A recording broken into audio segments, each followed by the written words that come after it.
बिस्मिल्लाहिर्रहमानिर्रहीम। अस्सलाम वालेकुम माय यूट्यूब फैमिली। उम्मीद है आप सब खैरियत से होंगे। आज मैं बना रही थी वेजिटेबल पुलाव, जो कि बहुत ही टेस्टी और बहुत ही मज़ेदार तैयार होने वाला है।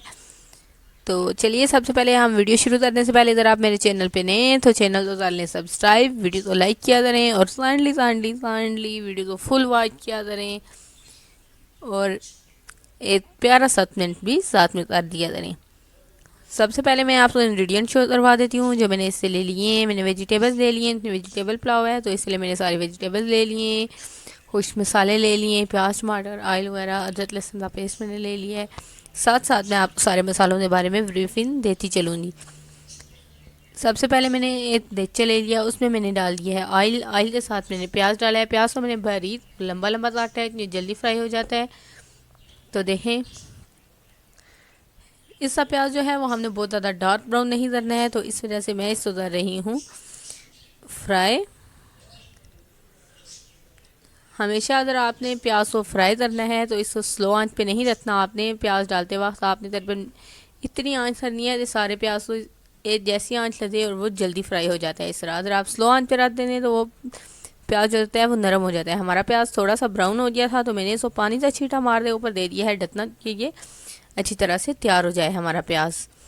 इसकी खुशबू आना शुरू हो जाती है। ये वाली ये ट्रिक्स होती है, जो जिन चावलों में खुशबू होती है ना, उससे ये भी होता है। चावल प्याज जब आप डालते हैं तो उसको फ्राई करने के बाद आपने उसमें पानी का छींटा डाल दें। इस तरह से आपने उसके ऊपर ढकना देना है तो वो प्याज की खुशबू जो होती है वो उड़ती नहीं है।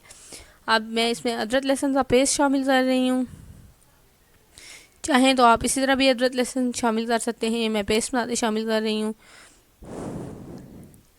इसको आपने अच्छे से फ्राई कर लेना है। अब मैंने इसमें ऐड कर दिया है खुश धनिया पिसा हुआ।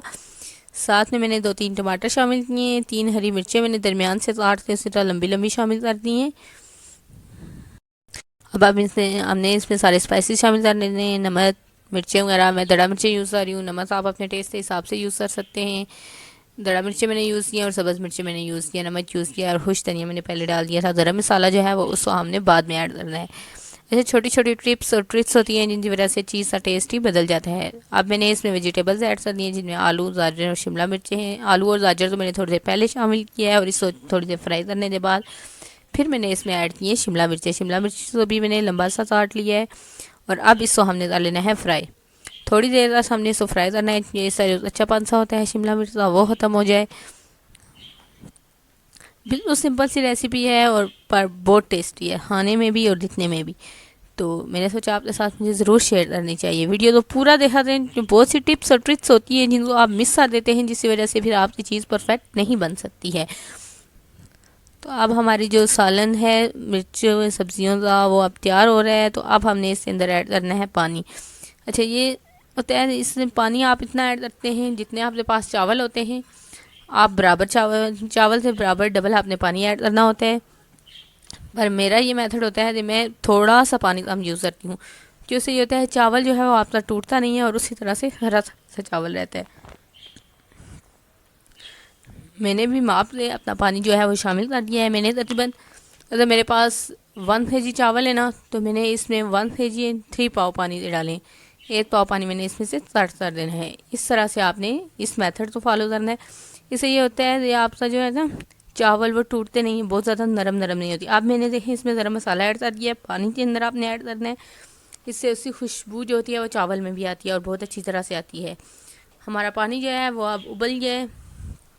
इसमें मैंने चावलों को स्टेन करके शामिल कर दिया है।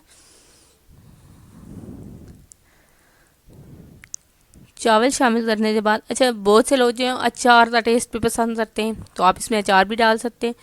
पर परफेक्ट चीज़ होती है ना, जो चीज़ मैं आपको बता रही हूँ, अगर आप मेरा वाला टेस्ट चाहते हैं तो आपने इस तरह से बतानी है, फिर बहुत अच्छा टेस्ट आने वाला है। अब मैंने इसमें ऐड कर दिया है बंद गोभी। देखें, उसको भी मैंने बारीक और लंबे में काट लिया है। अच्छा, बंद गोभी तो हमेशा आपने एंड पे शामिल करना है, पहले नहीं शामिल करना, क्योंकि बिल्कुल ट्रांसपेरेंट सी हो जाती है और उसका टेस्ट भी नहीं रहता है। इसमें चावल डालने के बाद आपने इसको शामिल करना है और इसको आपने हिला लेना है, सही अच्छे से मिक्स कर लेना है।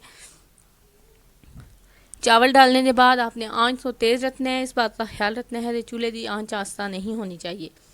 इस तरह से चावल जो है ना वो पकने में मज़ा नहीं करता। समझा आपसे चावल पकता नहीं है। फिर सही सारे चावलों को जब एक जैसी हीट मिलेगी ना तो आपके चावल जो है बहुत अच्छी तरह से तैयार होंगे। अब तकरीबन इसका पानी जो है वो खुश्क होने के करीब है। तो अब मैं इसमें ऐड करूँगी जो चीज़ें रह रही हैं मेरे पास, जिस तरह से मेवा और नींबू वगैरह जो मैं इसमें ऐड करती हूँ थोड़ा सा टेस्ट के लिए। मेवा जो है वो टोटल ऑप्शनल है, अगर आपको पसंद है नमकीन चावलों में थोड़ा सा कुछ मीठा तो आप ऐड कर सकते हैं।